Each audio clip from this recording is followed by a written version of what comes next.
Of all the Primarchs, one stands out, even from all the other demigod sons of the Emperor, as a truly unique individual, even as a loner. He's possibly the most complicated Primarch, including his brother Alpharius. No, I'm not talking about Horus or Sanguinius. This video is about Konrad Curze, the Night Haunter, the most neglected of all the sons of the Emperor, and perhaps even the most tragic. It wasn't Konrad's fault that he became the monster he did, and yet the Emperor tells him both that this is true, and also that he chose his own path, that the damnation he embraced and the darkness he walked into were chosen by him. And folks, I'm here to tell you, this is terrible parenting. With the Primarch of the Night Lords, we see the Emperor's true face as a father clearly. Big E is an absolute psychopath without a shred of empathy, and the galaxy's greatest narcissist. He gaslights his son, who is having a mental health crisis essentially. How can the Night Haunter be both a victim of circumstance and also have chosen his dark fate himself? This all comes down to the duality that the Night Haunter's true nature is comprised of. He is dark. And I mean, even for the Primarchs, Konrad Curze is absolutely terrifying and a force of nature. He oozes evil. But the man had a moral code, even if he was completely devoid of emotion and empathy. He believed in law and order, and on the world he was scattered to when the Primarchs were flung into the warp, Nostromo, we find a world of chaos, darkness, and anarchy. Unlike most of the other Primarchs, Curze had no father, no adoptive family, nobody. The first person he encountered on Nostromo was a cannibal who tried to eat him. This was a key moment and set Curze on a path to damnation. His nature was terrifying enough, but without any guidance or nurturing at all, the Primarch developed his own moral code. And when a psychopath develops their own moral code, and their life is driven by a sense of vigilante justice, the outcome is horrifying. Imagine darkness itself consuming you. Imagine fear of the dark as if it were an entity unto itself, and you'll know the reaction of the people of Nostromo to Konrad Curze. He was basically an absolutely cold-blooded version of Batman, and he terrorized the entire planet into submission. If any of the Primarchs was set on a path of evil deliberately by the Emperor as he was making them, it was Curze. He was the Emperor's terrorist, using horrific tactics that cannot be justified by any of his brothers.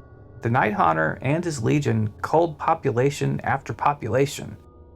It was the fact that skinning one man alive in the night had more effect than destroying thousands on the field of battle that made Curze's tactics so effective. He was willing to do what no other Primarch was, and they were all made to make war, to murder endlessly, and to eradicate entire systems at the Emperor's whims. It is because of this that some argue that the Night Haunter was the kindest Primarch. After all, isn't it nicer to slay a few, even if it is horrifically, than to slaughter an entire army? Those who argue this are missing the point. Endless slaughter is impersonal. What the Night Lords do is spine-chilling. It is no wonder then why the Night Haunter betrayed his father and his loyalist brothers and sided with Horus Lupercal during the heresy. His very nature would have more than likely led him down that path, but combined with the life he had lived and all the atrocities he had committed, it seems as though Konrad Curze may have felt he had no other path that made sense to him, no other choice. But he didn't really seem to give even a thought to turning to chaos. More than any of the other Primarchs, the Night Haunter was his own man. Many here at the Inquisition believe that Curze only sided with the War Master as the most direct and effective way to extend a galactic-sized middle finger to his father. But the Primarch, despite having a terrible father himself, had no love for his sons. Initially, he hated the Night Lords who were not born on Nostromo, such as the Terran-born Marines he was given command of. But during the Great Crusade, as the Night Lords persecuted the Emperor's justice across the galaxy, Nostromo fell back into a crime-driven world, and the only men of the new recruits from the planet worthy enough to become Space Marines were the strongest criminals. They were everything Curze hated, everything he had purged.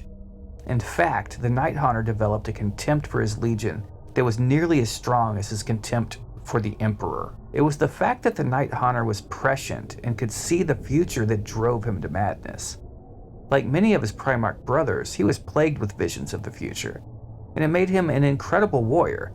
He was very difficult to beat. When the Emperor came to Nostromo, and Curze met his father for the first time, he foresaw the futures of 4 of his brothers. Dorn he saw die, dragged down and overwhelmed by hundreds of warriors. Lorgar he saw ascended, a horrific prince, crowned with a psychic flame. Ferrus Manus he saw dead as well, a severed head, carried by its eyeless sockets. And lastly, he saw a brief glimpse of what Fulgrim would become. It was fleeting and did not offer any real insight. Curze would come to hold Fulgrim in high regard, partially because it was easy for him to be around Fulgrim, as he wasn't constantly plagued by visions of the Phoenicians' death. But Konrad Curze only saw one of many possible futures, and he always acted as if he were seeing clearly. He based what he did, thinking he was seeing the only paths forward, even when his visions showed more than one way, but he was never aware that his visions were only pieces, only parts of all the possible futures. So, plagued by visions of his own death, visions of the Horus Heresy, and visions of the war between his brothers and their deaths, visions of the Great Crusade and bodies stacked into the sky, dead by his own hand and his sons, Konrad Curze lived a horrific life and was constantly plagued by visions that foretold of it only getting worse. For a man who fought for his life every day and hunted prey through the streets and made sport of dispatching those sent to hunt him, for a man whose childhood neglect and abandonment was so tragic it was on a galactic scale, the horrors of his visions reinforcing in Curze the belief that the future only gets darker, that was enough to break even him. But as the Emperor points out to the Night Haunter, this is still a choice he made himself. The Night Lords Legion was never declared heretical, was never reined in, and was never censured during the Great Crusade. Even though Night Haunter had a total freakout and gutted Rogel Dorn before going off to cry in the attic. Then he went off and destroyed Nostromo, literally blew it up because they were back to their criminal ways and just the kind of people the Emperor was having them eradicate in the first place. Yeah, Curze cracked, and everybody knew it. Everyone was talking about it, but nobody was doing anything about it. And when Horus's betrayal was revealed, they were called to fight for the Emperor and the heresy on the side of the Loyalists. Had they been censured, had the Emperor dispatched his dog, Leman Russ, to hunt down the Night Haunter and bring him to justice, then perhaps the Loyalist forces at Istvan V would not have been butchered so badly. But the Imperium wanted the galaxy to see the legions as unified, so they were never reined in during the Great Crusade, despite Curze literally shredding Dorn like papier-mâché. And the Imperium also feared the Night Haunter and what he would do. So, rather than dispatch Russ and give the Night Lords the Emperor's justice, they were simply ignored at first. Then they were deliberately neglected. The Night Lords were cut off from the supplies, reinforcements, and support that all the other legions enjoyed. They simply had to make do with what they had, and with what they could take or scavenge. This was a pivotal time for the Night Lords, and it turned them into the force that they still remain in the current Warhammer 40K timeline. They have basically occupied the same place in the lore of the galaxy for 10,000 years. Curze's family problems extended further than just his father and his sons. Curze didn't get along well with any of his brothers, except Fulgrim, who was tasked with training him and indoctrinating him in the ways of the Imperium and the Space Marine legions. None of the other Primarchs respected Curze, and none of them really had any love for him at all. They acted as if he were to be pitied. when in fact, he was a thing to be feared, even by the Emperor's own demigod sons. Only Fulgrim gave him even the tiniest bit of respect. But it was Corvus Corax who the Night Haunter hated. Corax was a mirror of himself. The Raven Lord was just as dark and brooding as the Night King of Nostromo, and had just as black of eyes and just as pale white skin. It even led Curze to question why the Emperor had created two Primarchs so similar. But what Curze failed to realize was emo and goth are actually two different genres, and the Emperor liked both. It is in the Primarch novel Konrad Curze, The Night Haunter, by Guy Haley, that we see this space Batman, Dracula hybrid is told one of the darkest truths in Warhammer 40K lore that gets glossed right over. The Lord of the 8th Legion, Konrad Curze, is contacted by his father, whose voice won't get out of his head, further reinforcing to Curze that he has gone mad. And the voice tells him many things, most of which are lies and ring hollow in Curze's ears, including an apology and feigning forgiveness, or lack of a need to forgive. But the darkest truth comes out when Curze calls his father out for sending assassins to dispatch him. The Emperor does not deny it, but states that death is not the end, and goes on to say that none of my sons are beyond redemption. That is an amazing revelation. It goes to show that Games Workshop is doubling down on the Primarchs being warp entities, first and foremost. This gives us a clear path to any Primarch's return, or redemption.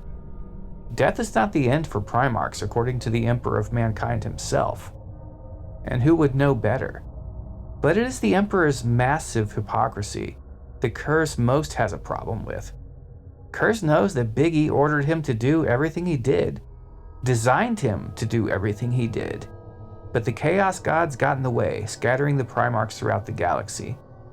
He knows that it was just random chance, the toss of a coin's difference between his own life and upbringing on Nostromo and Corvus Corax's life. Curze knows that there is little difference between the hero and the monster. The constant comparison to the Raven Guard and their Primarch drove Night Haunter even deeper into resentment, which did not pair well with his already overwhelming madness. Corvus was the one he hated most, but every time Night Haunter wanted to bond with any of his brothers, it went bad. Nobody wanted to be cool to him, and they all tried to treat him as a lesser. Like he was the edgy 12-year-old juggalo, and they were all self-aggrandizing graduate students who scoffed at his makeup dismissively. And when he confided even in the one Primarch he had a bond with, it backfired on him, and led to his being jailed, hunted, and having a nervous breakdown. After gutting Rogel Dorn, of course. Having seen clearly through all his father's terrible lies, and having watched his legion devolve into the very scum and villainy he sought to purge, having destroyed his home world and its entire population, and having sided with Horus and the Heresy, becoming a traitor to his father and the Imperium, it is no wonder that Konrad Curze, the Night Haunter, chose to let Shen take his life. And that topic we won't delve into here, as that needs a video all its own. But to summarize, the Night Haunter was absolutely broken. Both his nature and his total lack of nurturing led to a psychological state of pure psychopathy, to the point where he thought wearing flayed skins was a good fashion statement before any of the Primarchs even knew chaos was a thing. He was arguably one of the only Primarchs who did exactly what he was tasked to do and what he was made to do to perfection. And when he was no longer useful, he knew he was being retired, and rather than buying the company line on why he was being laid off, he let the assassin do its job simply to make a point. And the best part of all, he didn't give two shits what his father, his brothers, or any of his Space Marine sons thought about it. The saddest part is that according to the Emperor, death is not the end for Curze. So we can only imagine what dark horrors he is enduring even now in the warp, and if he will ever return to the Warhammer Galaxy in a physical form.